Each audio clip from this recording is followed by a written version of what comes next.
Nurse Ara, babalikan ko na lang kayo, ha? Ikaw na bahala sa patient. Okay, sige po.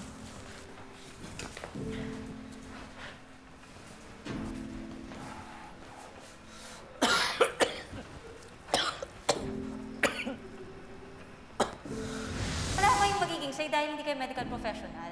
At saka yung virus, hindi niya ho alam na stockholder kayo. Kaya tingnan ho natin pag nagkasakit kayo kung saan kayo dadali ng yabang nyo. Teka na nga. Bastos ka! Hoy! Hoy!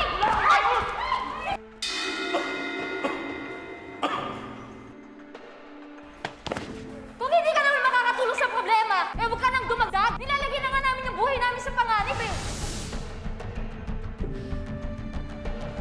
Bakit ganyan ka makatingin? Hindi mo ba ako nakikilala? Doktora Santos of Apex Medical Center. Bakit hindi ka nakapipili? Hindi mo itatanong kung nasaan yung kaibigan kong doktor? Sino? Yung bastos at mayabang? Doktora Yula Sarmiento yung pangalan niya. Third year general surgery resident. Tandaan mo yan! Alam mo ba kung nasa siya ngayon? Patay na siya! Nang dahil sa'yo! Kasi di ba, inubuhan mo siya kasi trip mo lang? Natatandaan mo, di ba?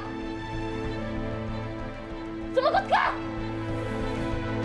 Alam mo ba kung anong dapat gagawin niya pagkatapos nito?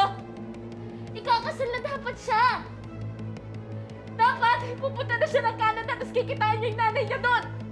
Pero lahat ng yun wala na dahil sa'yo! Kasi inubuhan mo siya kasi bastos ka eh! Kasi ang taas na tingin mo sa sarili mo! At tinatanong mo bakit hindi ako nakapipi ngayon? Kasi pasyente na ako! Kasi nahawa ako kay Dr. Ayula! Nang dahil sa'yo! Hindi ko alam na may sakit na ako. Kung alam ko, hindi ko gagawin yun. Eh, ginawa mo pa rin eh!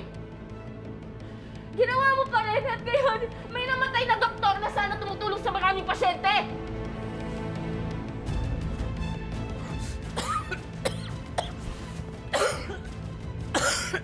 Nurse! Ano Tulungan po mo ako! nararamdaman mo? Hindi ako makahinga! Umalis ka dito! Ayoko sa'yo! Nurse! I'm sorry kung may mga nasabi po akong mali kanina. Kaibigan po ni Dr. Ayula yung kausap ninyo eh. Pero ngayon ako po si Doc Annalyn. Kaya sagutin niyo po ako, ano pong nararamdaman mo? Kasi tutulungan kita.